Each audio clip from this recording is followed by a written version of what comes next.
What's up, everybody? It's D to the J with the roll away, and it's time Wednesday, the 12th of February, 2025. Can you believe it? We are already 2 months in, or 1.5 months in, to 2025, and time is flying by, and it's time again for a wonderful episode of My CP Does Not Define Me. And I've got a friend of mine with me today. I tell you, we were conversating off air. We got a lot of things we're going to talk about, and I want to make sure I say this right, because if I don't, I'm going to kick myself. Not really, but Andrew, and I'll let him pronounce his name. I think it's Pistolas, but I want to make sure it's right. I did get it right. Okay, he gave me the thumbs up. You know, I want to welcome you to the show. You know, we've had you on before, but not on My CP Does Not Define Me. Yes. There's so many interesting things that I want to talk about, but let me do this. For those of us that don't know who you are, welcome to the show. Thank you for being here. Would you just share a little bit about who you are and what you do, and we'll take it from there and let the show fall where it may. Sure. I appreciate you having me on. I am Andrew Pistolas. I am a creator in the metaverse, which is where I met DJ and Kim. I do landscaping as my actual job, which helps me in there to create and do the things that I do. And I'm an old man that has been up for about 39 hours now because of the snow work. So we were talking about that. 39 hours. You give me 9 hours. I'm like, what? How in the world do you stay up for 39 hours? A lot of coffee, a lot of hallucinations, just keeping it together. Yeah. Woo. So let's talk about landscaping a little bit. You know, I've seen a lot of it, and I'm like, ooh, playing with dirt. You know, this is a job I really, really want. Like, but it's not only are you, getting your hands in there, planting flowers, making stuff look pretty, or are you going, move that dirt over here and move those flowers over there, and don't touch the chrysanthemums, the whole. All of the above, man, all of the above. I work for a really good company. It's a large company in the United States, Rupert Landscape, great company to work for. They've got multiple branches all up and down the East Coast, all the way down to Texas. And we do a lot of work in DC. So we do a lot of high-end, high-rises, things like that. But yeah, I mean, I'm, been in the industry for, 22 years now, I guess, maybe 25. And yeah, everything from, planting pansies, little petunias, to planting enormous trees on top of rooftops, man. It's pretty wild. Now how did you, you're a little guy, you're going to school and you're doing what you're doing. How did you say to yourself, I want to be a landscaper? This is what I want to do. Was that? Did not choose it. It chose me, unfortunately. How did that happen? Can you kind of go into detail there? Yeah. So again, graduated high school, ended up working for a cable company, really. My dad's company. Did that for a little while, and then moved back here. I worked up in New York, New Jersey for a little while, and then came back here and was looking for something to do. One of my buddies worked for a landscape company building decks and doing power washing and stuff, patios. Got involved with him, and then like a year later, I decided that I could make more money doing it myself. So I jumped in, and I had a company for about 6 years, Pistolas Contracting, and I did patios, outdoor, living spaces, stuff like that. Yeah, pretty much just from there, been bouncing around from landscape company to landscape company, really. Not that much. I've worked for 2 companies, after I stopped my business. But yeah, found Rupert and been there ever since. So you've kind of had an eye for design for a while. When you and I met, we got into designing on the Oculus, and I went, this guy, man. Whoa. Because I've seen some awesome designers, but when we created, we worked on Goddess and I worked on the Cerebral Palsy Awareness World. It was something that just came into it really came into being, and your ability to explain how things work, how this goes here, we want to move this, we want to flatten this out. It really put another dimension on what we wanted to do for cerebral palsy awareness. In meeting us, when did you realize it was something that needed to be done? Because it's the only world like that in the metaverse right now.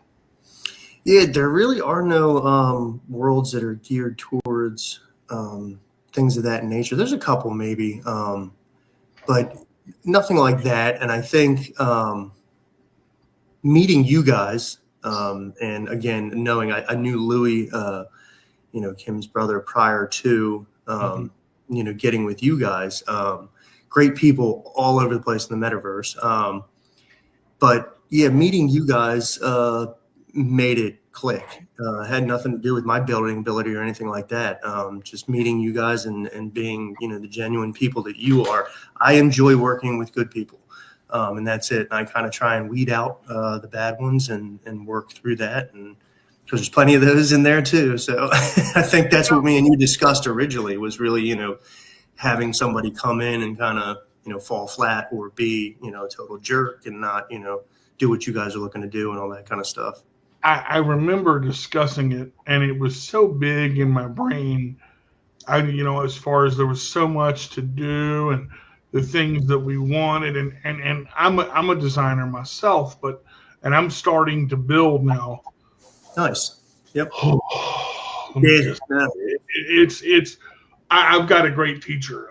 Captain Jack has been teaching me for a couple of weeks, and I'm starting to grasp a lot of it. Stretching things out, learning how, to change the colors and manipulate the shapes.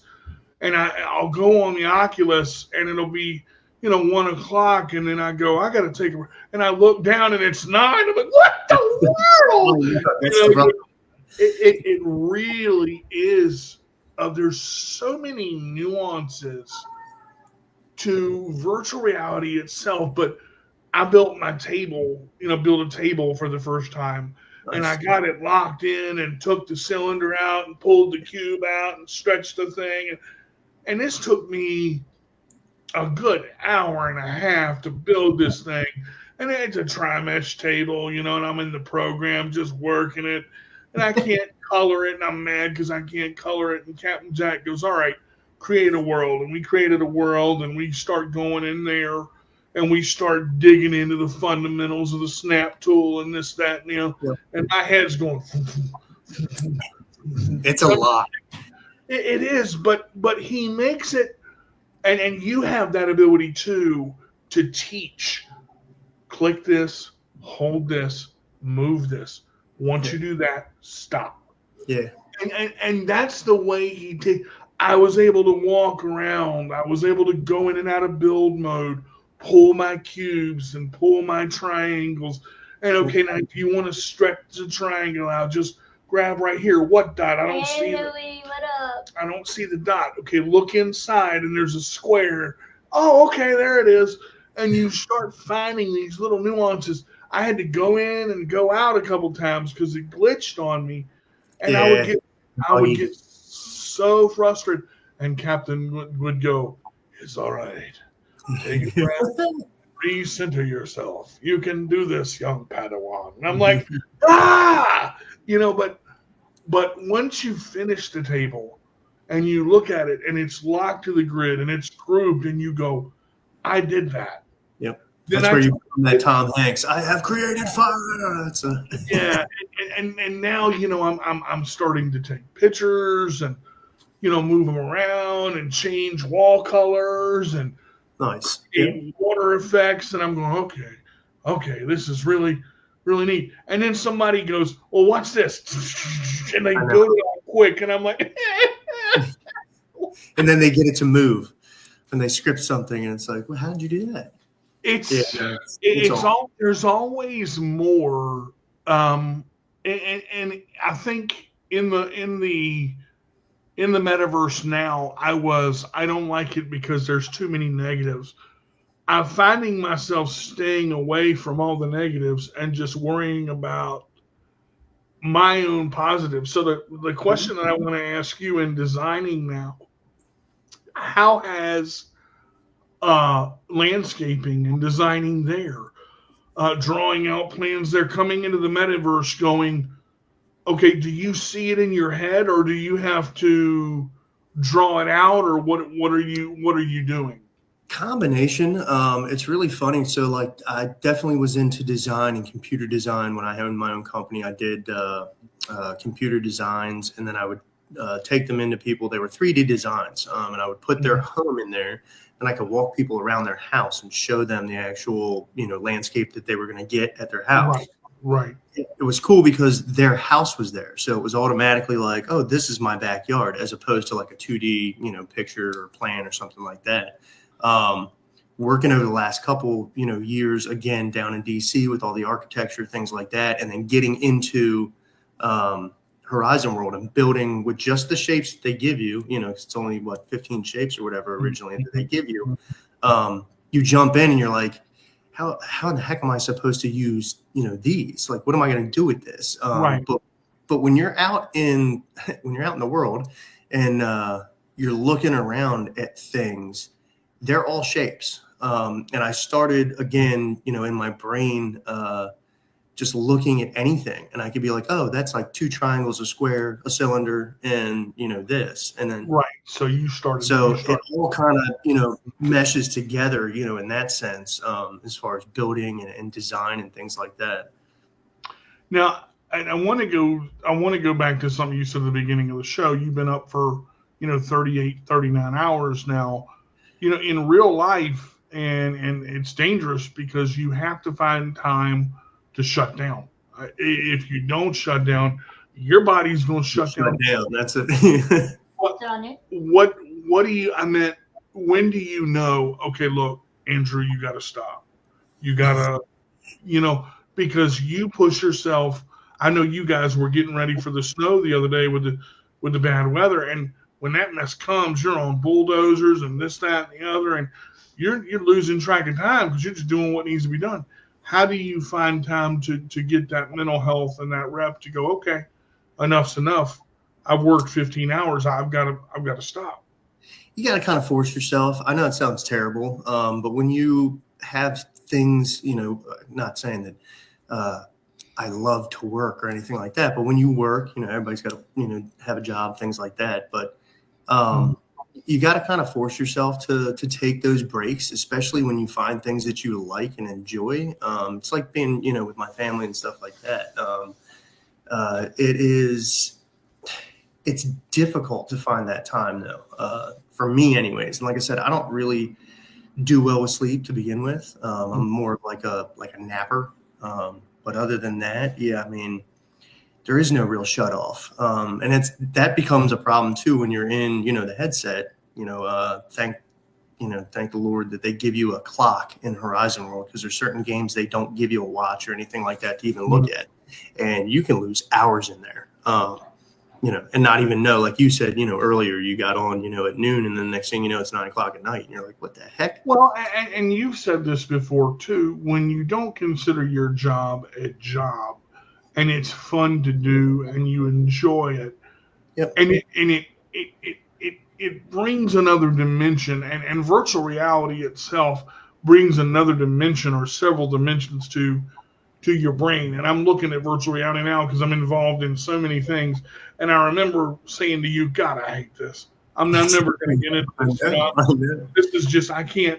Now I've got this board of directors and this and this and this and this and this and this and the Firehouse Comedy Club and doing stand-up comedy and I'm going, where did this come about? And Kim will go, babe, it's 10 o'clock. What? Where? How? I didn't. You lose time. I have an extended battery that lasts an hour. What happened? You said it's hard. do you have to force yourself to make family time too? I mean, I because your No, kid not is at all. I'm awesome. a I mean, family first guy for sure, and that comes, same with work. And my work knows that. Same with anybody else. If it comes to my family, they're top priority. So if I got to leave work to go do something, and my family's in a situation, I'm leaving work whether they want me to or not. I mean, they know that. They're a family company though too. So I mean, it's no issue when it comes to that. And yeah, I mean that's one of my things. My kid enjoys playing some VR too, so we have times in there together. that's kind of my next question. You kind of picked where I was going. There's so many kids that are younger that have Oculuses that I feel some of them really shouldn't because you've got to be careful The because you're hands talking do. to avatars and you don't really know who you're talking to, especially when you're a 10-year-old child. They have it as 10 and up. Do you think Yep. the Oculus age needs to change? Do you think that it's somewhat and I don't want to bring the Oculus down because I do like it, but I believe that there has to be that parents should talk to their kids. You need to be aware of this. You need to know. You know what I'm saying? You know where I'm Yep. going? For me, that's where it kind of goes. Is to the parents. Really, it's that I don't blame any of the kids for how they are. I blame parents for how kids are. But being in the headset and knowing that my kid gets in the headset, I watch what he's doing. Because you can always what's it called? Like link it up to your computer so you can cast what they're actually seeing in the headset. Into your phone. Yeah, and I do that so that I know where he's at, what he's doing. I can hear it, because he usually has the microphone up too loud, so you can hear the people that are talking to him. But no, I think the age is fine, age appropriate. I mean, I was playing video games when I was 6, so Right. and it's no different other than having something on your head. Now that we are though, in the World Wide Web, I don't think anybody said that since 1986.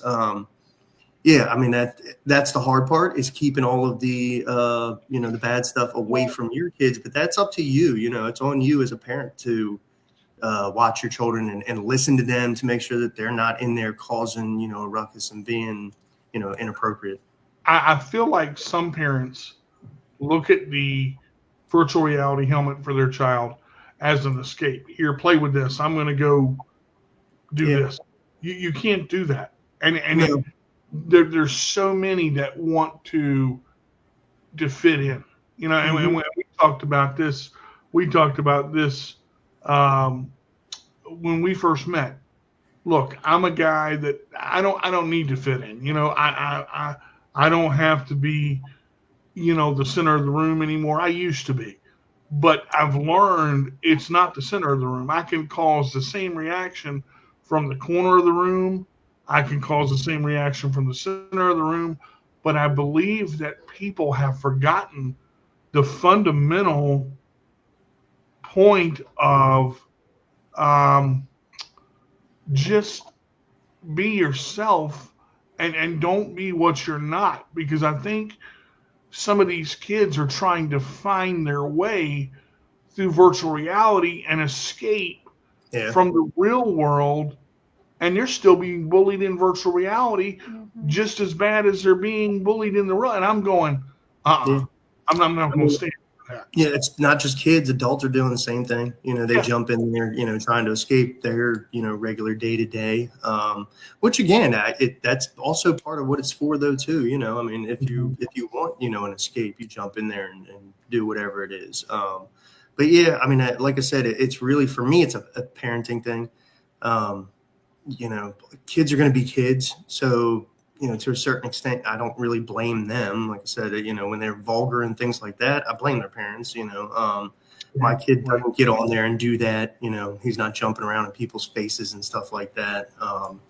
He's polite, and he'll leave a room if he feels like he's being attacked or something, so it's Mhm. not, and again, it's 50-50, man. There's good people in there and there's bad people in there. There's a lot of good, really. And, Tons, and I tons and of I good people. have found a ton of people that really are there to help you. I mean, there are some fantastic builders not only that, but dreamers that want to see virtual reality succeed. Henceforth, you doing the Horizon Choice Awards. And the thing about it is, I never looked at myself as a designer, but Captain Jack said something very important. He said, "Listen, when you put your 2 cents into something and you give what you've got uh, to make it look the way it looks, and you want it to be the way it is, and you and somebody else are working on it and trying to get it to look that right shade of green or that right shade of blue or that right shade of yellow, you're taking your time and making it happen." And we said before, there's not many.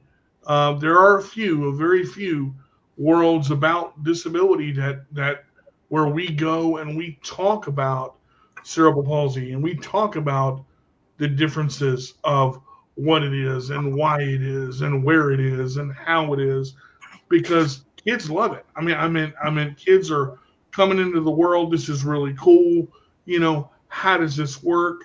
And then we have, the auditorium back there where we have the conversations and they can ask the question. And what I love is the adult versus the child. The adult will ask a question, yada, yada, yada. And the child will ask a question. And I like going to the age of that child. I'm not going to out age that child. I'm going to explain it in a way. For instance, they ask, I broke my leg and I was in a chair for 6 months. I said, the difference for you is your leg came out of the cast. For cerebral palsy, it stays. Yep. It doesn't change. Yep. And you look at their face and it's like, oh my God, but that's okay because we learn to adapt it. And I think the more that kids know about disabilities and about cerebral palsy and autism, and it's okay to approach a person or to talk to a person or be friends with a person that has a disability, because number one, you're going to learn something, but number two, some parents don't even want their kids talking to someone that is different than them. Yep, totally. Yeah, no, I completely agree with that. And that I'll say that is somewhat of a little bit of the beauty of Horizon World, the metaverse, just in general. Everybody is the same in there. There is no, differences other than kind of your appearance. But other than that, that's it. Everybody has the same movement, same motions. That is one thing that I love about virtual reality, being able to come into it with a fresh start. And being able to jump in the Horizon World, build and to just experiment in different ways and go. We talked off air when I was building the table with Captain Jack. I've been there for an hour. All right, straighten this out, move this over here, lock it to the grid. Got to remember this. No, don't get frustrated, young Padawan. You've got this. Start again. Go back out. Come back in, and you're going through it, and you're going, oh, this is so. Oh my God, I got it. You finally get the table together, and you use the snap tool, and you figure out where the little square is, and you got to stretch the thing and move the thing, and come in and out of build mode and all this, and I'm going, oh crap, I'm getting this. Now I'm starting to apply how did you build the table. All right, now let's deconstruct it and do it again. I don't want to deconstruct it. I just built it. Okay, build it up. All right, let's color it. Now we're starting to, I want to refine the shape a little bit. I want to put a border around the table. Mm-hmm. And I'm challenging myself. But the cool thing about you find out the way people teach.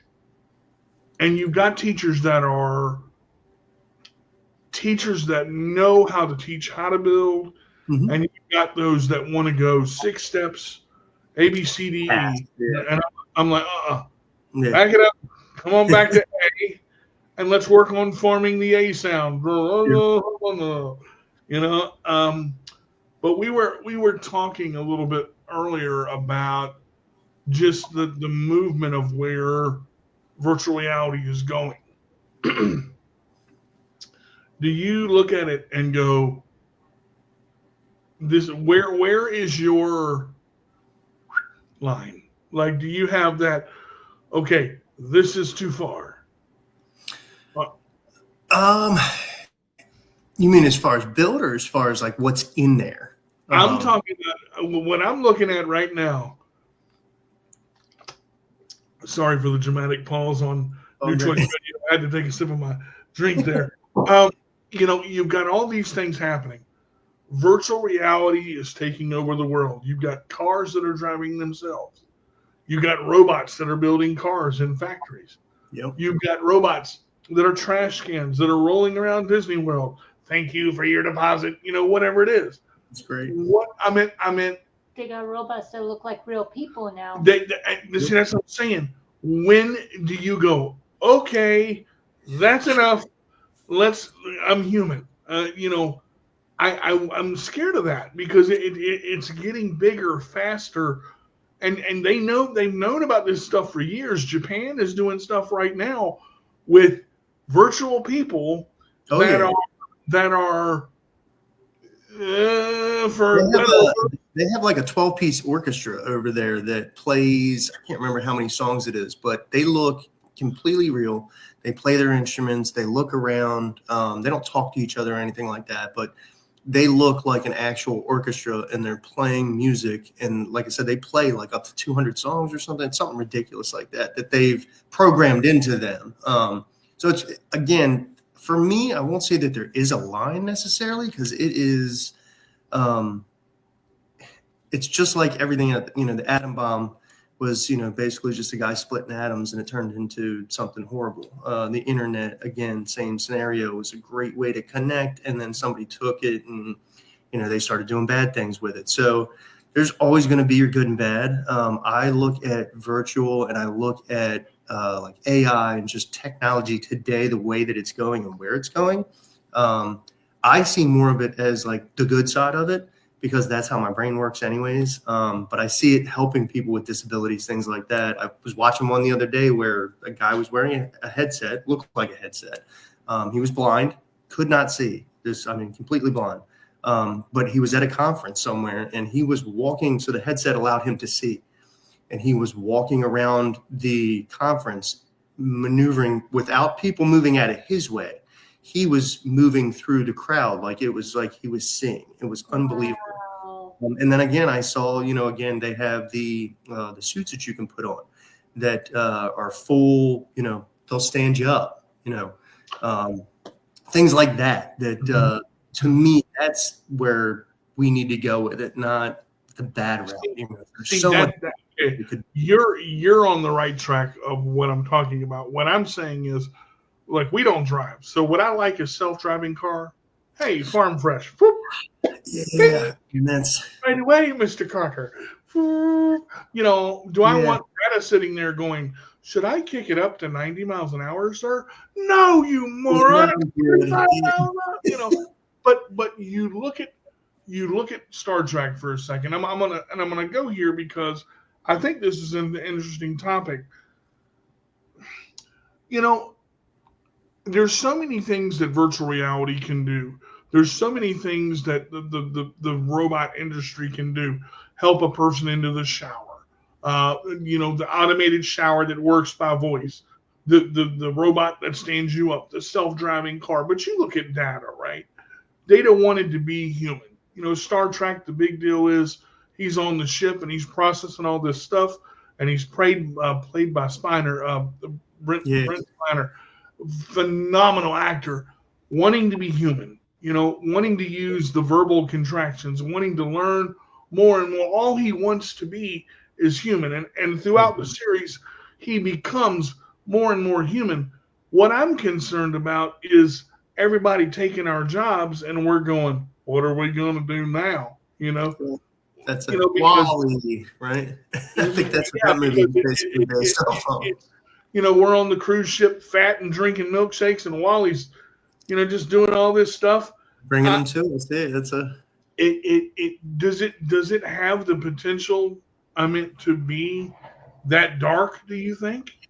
um again in the wrong hands. Sure. I mean, I feel like anything like that could go the wrong way. I see again a lot of the people that are working with things like that nowadays. They're utilizing it for good. It's just that matter of somebody taking it and just switching just a couple of things to make it bad. But I don't necessarily see it being bad. Like, everybody's freaking out about AI and AI taking over and stuff like that. I don't necessarily, I see AI being one of those scenarios where it just shuts everything down.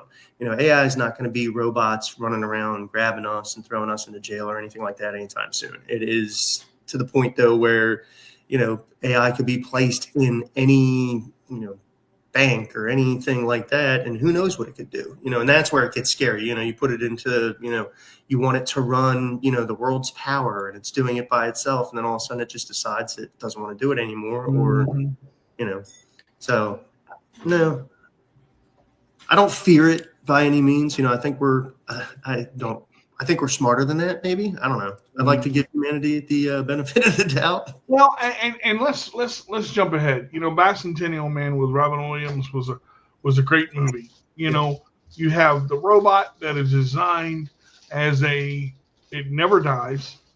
It only requires an outlet, and it can help you with household chores. It can wash dishes, it can scrub the floors, it can sweep, it can read a book and design a clock. Now, here's where what is phenomenal about AI. AI is forever learning. Okay, Yeah. classic example. Bicentennial Man. He is again played by Robin Williams, and he is at their service, and he learns, and he spends time with the professor, and learns all this about war and hatred and this and that and freedom, and the idea is in his head, and it's bounced around, and he is unique because somehow in the making his positronic brain was able to pick up on nuances that other robots weren't able to pick up on because he carved the chess pieces. He carved that little animals out of Little Mrs. Love for aquatic mammals, and you're going, wow, okay, he's learning, but eventually he gives Sir or Miss all of the money in his account to purchase his freedom and goes and builds a house on the beach not too far away. And years later, he goes back and he sees, his master pass away and everybody's going to die. And it affects him in such a way that he designs organs so that an entire system so that people can live. There are already organs being designed. Yep. There are already artificial valves. Valves, There's thousands of things going on. 20 years from now, maybe I want a pig valve so I can find truffles. I don't know. That might be my favorite thing. I wonder, can we keep our greed inside and say, this is what I want to help humanity, but then you got the greed. Oh, I want you to do this for me and rob this bank over here. Take all this money. Yep. That's why I said there's that 50-50, man. You're going to have the good and you've got the bad. There's people that are out there that are going to use it for exactly what we just talked about and helping people, creating things that are going to constantly get better. And then, like you said, there's going to be people out there that use it to do exactly that, rob banks and put, stop holds on things that, people need. And that's the scary part. And that's what, I'm hoping that there are smarter people than me out there. Obviously, I know there are, that are, watching over that kind of stuff that can pull the plug on it when it comes that time, because it's just that, Have you seen there's the new chair now when a person falls. It says it holds up to, I think, 300 pounds, and it's foldable, and the person falls and they can't get off the ground, but they scoot onto the chair and they press the button and the chair lifts them up, and they're able to transfer onto the couch. I had been talking about something like that. If I fell, could I slide into the chair? And now they have it. Yeah. You look at the benefits of some of the things, not necessarily that virtual reality has done, but machinery, technology for people with disabilities. You are insane when it comes to being able to see things built. Have you ever thought of actually manufacturing? I mean, you're building so good in virtual reality. Have you ever thought this would work great for CP, or this would work great for Alzheimer's, or this would? I mean, I definitely have had moments of, wanting to invent, I guess you could say, or creating something in real life out of, a thought or something like that.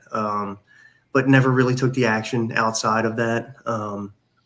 Would love to, though. I mean, again, being able to help people like that would be fantastic. But yeah, unfortunately, I've never really took that next step to get a patent or push, something of that nature to,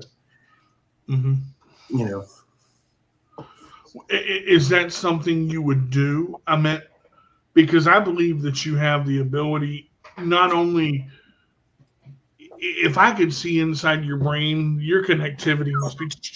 You'd be all over the place. Yeah. You would explode, man. I literally, watching you build things and learning how you do it, I'm like, I just kind of feel like there's so many people in there that are so much better than me, man, and so much faster. And I would, again, love to sit with them and just like you with Captain Jack and me and stuff like that, and us teaching. There's guys and gals in there that are, like I said, they're 10 times ahead of me, and I would love to pick their brains. Yeah, I mean, there is a lot of stuff going on in there right now, even that, again, part of the MHCP, you guys as well. It's just one of those things where they're pushing the boundaries of what we can do in there, so that when people come in, they have those experiences that we had when we first jumped in there, and we're like, "Holy cow, this is amazing!" I mean, a reality. Do you see the days of the floating cars on the road? I mean, to where we're not. I don't think I'll see them or we'll see them necessarily, but our kids for sure, I think we'll see not necessarily floating cars, but autonomous vehicles, things of that nature. Because people, are getting less and less, they don't want to, I don't want to say they're being lazy, but we're learning that technology can help us and can take certain things out of the equation so that we can focus more time on family or more time on ourselves, things like that. That's where I think technology and that should be going at this point, so that we can enjoy what we have as opposed to working, Sure, but where do you put the humanistic quality in? Because a robot can make a decision to save a life, but a human is going to evaluate it a little different that robot doesn't have. So that iRobot theory. Yeah. Where is the how do you take some of the humanistic quality and put it in there without going, in 10 years that thing is going to be murdering people, taking over? Yeah, I don't know how that, again, that's one of those, I don't want to say this, that's for the smart people to figure out.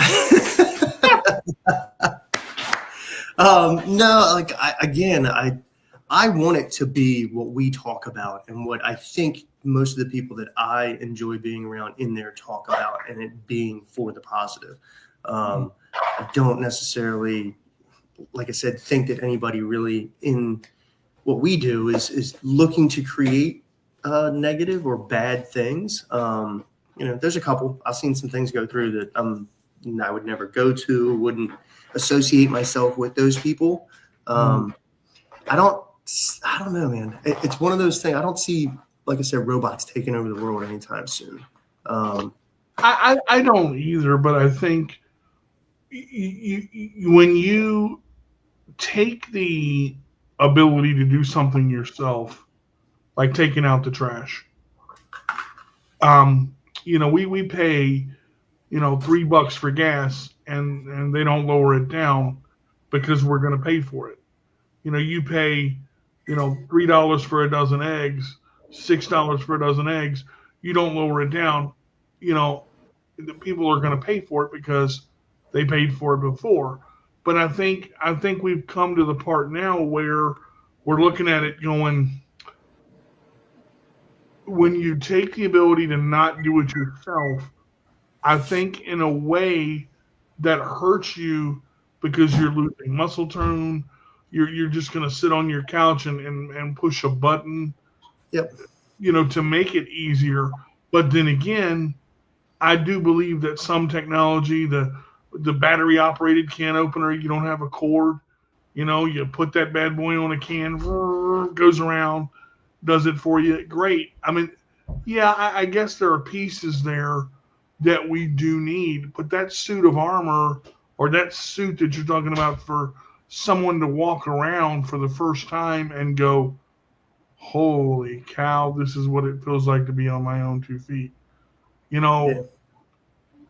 know, I wanted to put a solar panel on my chair because I Nice. believe in charging my battery, but let's say I want to go camping. Yeah. Well, my You're outside. battery will last. Well, my battery lasts 3 days. I cannot charge it, but I charge it every night. I want to build a chair that is designed to be charged and has batteries, but has a solar That's panel pretty genius, actually, man. um, Yeah. to build in there. But if I did that, that would take companies out of business because they would lose money on battery cells. They would so Yeah. Selling more chairs. I mean, you, that's you see what I'm you that see kind what of I'm goes to everything, though. I mean, it's whether or not the industry is, welcoming something like that. It's like having tires, for example, has always been one of those things to me. Like we have tires on our wheelbarrows and everything else, machines that, are like solid rubber. They have no air, to them whatsoever. They're just solid rubber. So there's no getting a flat tire. The only time you ever really need to change that tire is like a year to 2 years after it's been used and it's all worn down and you have no tread. So to me, that's a genius idea. Why aren't all of our tires like that? Like you just said, that it takes tire companies out of business. They'll never let that happen. There's people already and stuff already in place in our society today. Like alternative energy is another one of those examples. Mm. You know, Unfortunately, with again petroleum-based products, though, too, there's so many of them out there that we'll never get away from necessarily gas or anything like that, as far as it being a form of energy. But like you said, might put some people, but some of those companies might enjoy and love that concept and idea that you have, and they might jump into it, just as well as the next guy. But like you're going to be, there's always somebody out there pushing somebody else, and it's a matter of whether or not they already have a hold on it in the economical world, really, because it's all about money nowadays. So Well, we got about 15 minutes left in this show, and I've been waiting for this part called "What's Your Favorite?" Now we were kind of discussing a little bit off air about movies and such like that, but I've got about 20 questions that I have memorized, and I want to go through a couple of these, and rock then and we'll roll. kind of get in deeper before we end the show. Andrew, what is your favorite sound? My favorite sound, probably my wife and my kids' voices. Okay, what sound do you dislike? Oh, nails on a chalkboard's a good one. Yes. What makes you laugh? A lot, a lot. I laugh more than I cry. So When do you get lost in thought? every other second, Mm. What is your favorite word? Ooh. Oh, that's a good one. I don't know if I have a favorite word. Something I say a lot is like, yep, yep. I know that sounds terrible. I say it all the time after people say stuff. Yep, yep. What is your least favorite word? I don't know if I can say that on here. Not a cuss word, but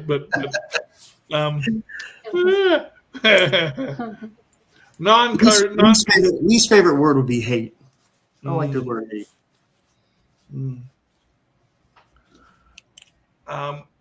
Who is your favorite actor? That's another rough one.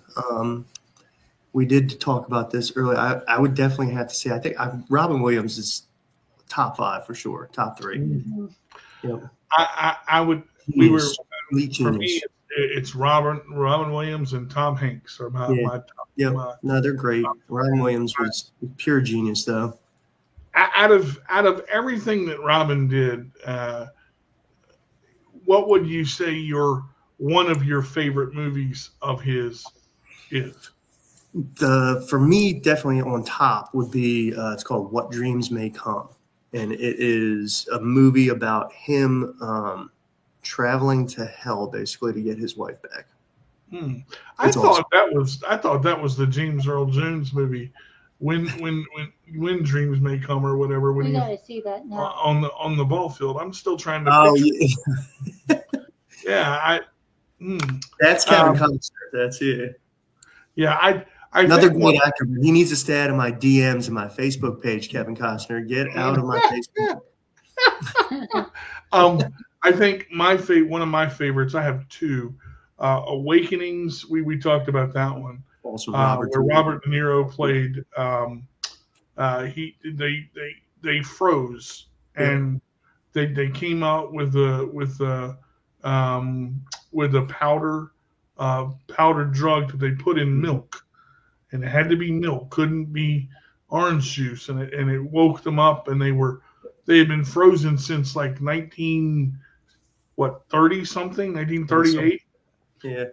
And it was all over the world, all over, all these cases. They wake up and it's 1990 something, and you're like, uh-oh, but they handled it so well. And he was the doctor that worked with De Niro. Mm-hmm. Yeah. And De Niro's character was Leonard Lowe. His name was Leonard Lowe. Was the individual that. But and then the other one, of course, was Bicentennial Man, which I absolutely love. Yeah, definitely an actor, like I said, that can make you laugh and cry in the same, couple of seconds. I mean, it's just unreal. And I feel like when they're able to pull emotions like that out of people, that's what makes you a great actor. When you can relate, feel it. We were talking about off air that Robin doesn't just play the role. He becomes the role, and you forget. You're going, oh my God, that's an actor. Yep. The classic movie for him was Jack, where he played the 10-year-old kid, but he's aging entirely too fast, and it's like, whoa. Yeah. You kind of stop and you go, that is a 58-year-old man. Yeah. Right? So just to bring up a scenario for, somebody changing their appearance and doing that. If you haven't watched the show, it's a new one with Colin Farrell called Penguin, and it's based off the comic book character, the Penguin. It is out of control, and I continuously keep. So I've watched the whole thing, binge watched it. It was a great show. But as you're watching it, you're watching this guy who, you're kind of like, who is this guy? Who's the actor? Because it doesn't look anything like Colin Farrell. And then you think about, oh no, that's Colin Farrell, and you're like, wait, what? Like, it makes no sense. And if you look it up and watch it, you'll see exactly what I'm saying. He has pulled off a complete, amazing character change. I mean, it's out of this world. Is that the same guy that played Elf? No, Colin Farrell. That's Will Ferrell. That's He's Mom, meatloaf. Yeah. Okay. It's just No, Colin Farrell is the Irish guy that was in SWAT. He was in oh god, so many other more movies than that. I don't know why that was the only one I can think of. I like Mel Gibson and Braveheart.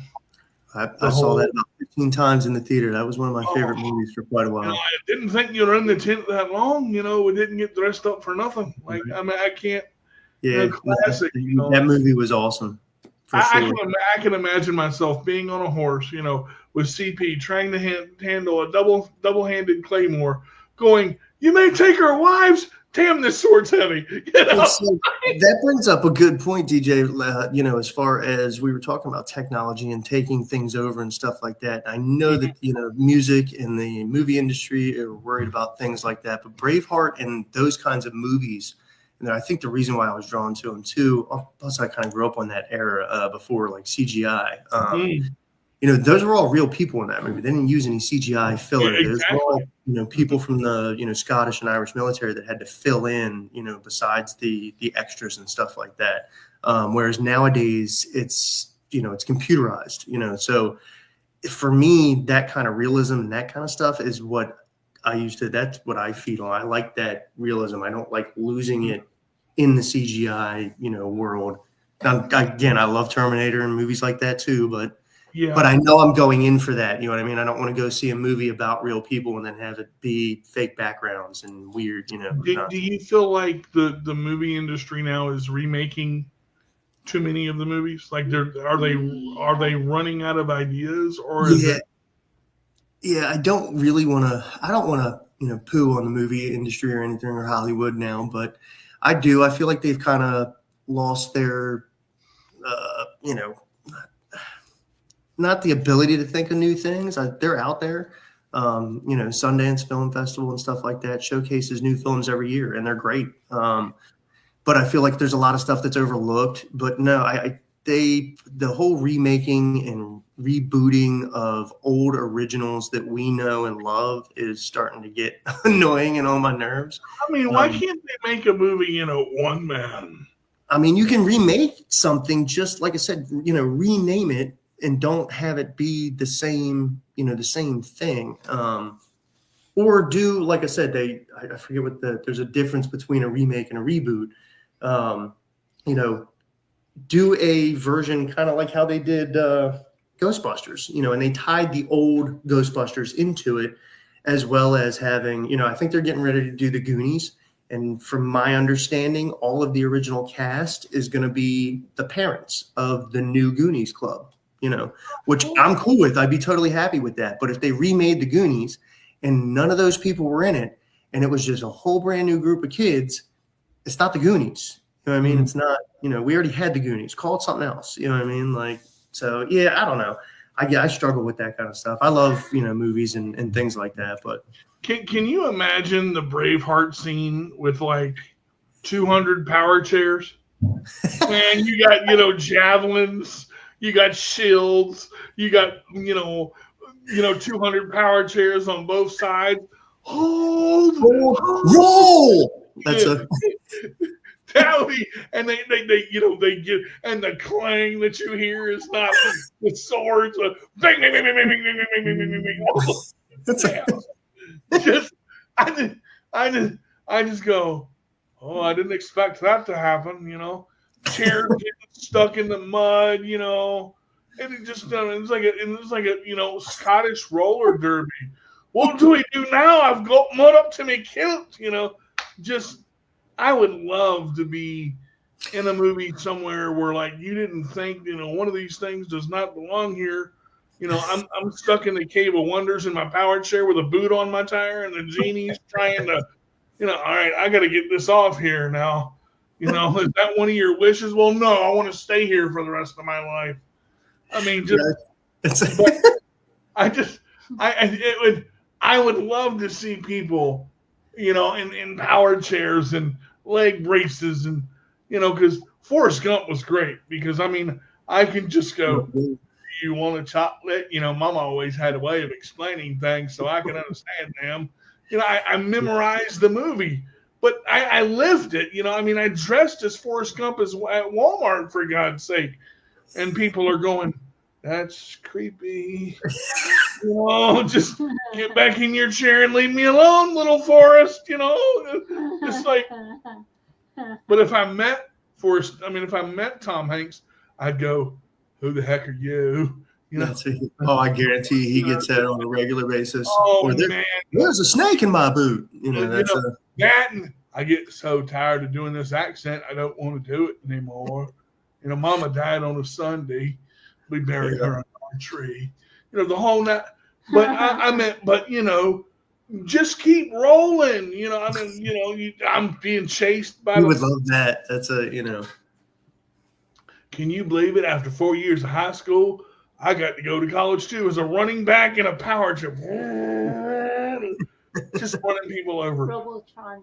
Seriously, I mean, one little kid called me Optimus Prime in the grocery store because my chair could rise. So I looked at him and I went, transform and roll out. He goes, Mom! And I'm like, oh my God, I made the kid's day. Well, listen, man, it's been a great show. I want to thank you for being here. We're live on New Choice Radio. We've got about 4 minutes left. I want to give the floor to you. Just anything lastly you want to share, how wacky and dopey I am, just keep it clean. No, all good. I appreciate, like I said, everything you guys do. Thank you guys for having me on. And again, I will push everything I possibly can for you guys. You guys are great people, good hearts. And to me, that's what counts. As far as, pushing anything, like I said, Horizon Choice Awards are coming up soon for the metaverse. Don't miss out. If you've got worlds, if you're a builder, if you're a creator, please get your stuff in there. Submission forms are on Facebook on the Horizon Choice Awards page. If not, you can look up my page. I've got plenty of, links on there as well. It's a cool process where it's the Choice Awards, basically. People put their stuff in there. There are no judges, nobody voting on it other than the actual community itself. So it was a great turnout last year, and I think we're going to have an amazing turnout this year, too. 3 of our worlds are actually in the Horizon Choice Awards. The Cerebral Palsy Awareness World we put. Special Abilities, Kim and DJ we put. And then we also put our newer Trimesh world in there, which is Alien of Goddess, which a lot of people are liking a lot. That world freaks me out, honestly. The whole go up into the ship thing. I just want to go up there and go, it ain't got no gas in it. Jasko actually helped a lot with that world because that was our first Trimesh world. So shout out to Jasko. Jasko did help a lot with that world. But we are actually working on a new world called the Colorful World, which is another Trimesh world. And nice. We actually have our offices in there. Very cool. And actual pictures of us in there. That's awesome. It works. All right, guys. Well, listen, if you'd like to be a guest on the show, do me a favor and send me an email to carterdj85@gmail.com. Please put guest in the subject line and include a 3 or 4 sentence bio about yourself. Please don't write 6 paragraphs because I'm not going to read it all. But that's going to do it for me and the show. We'll see you next Wednesday, where we say if you can't be good, be bad, but be good at it. This is D to the J with a rollaway, and we'll see you next Wednesday for another exciting episode of My CP Does Not Define Me. Take care, everybody, and have a wonderful night. Thank you, guys. Awesome show, man. Woo! We're still live. It's showing. In stream in there. Now we're all fine. In stream. Oh.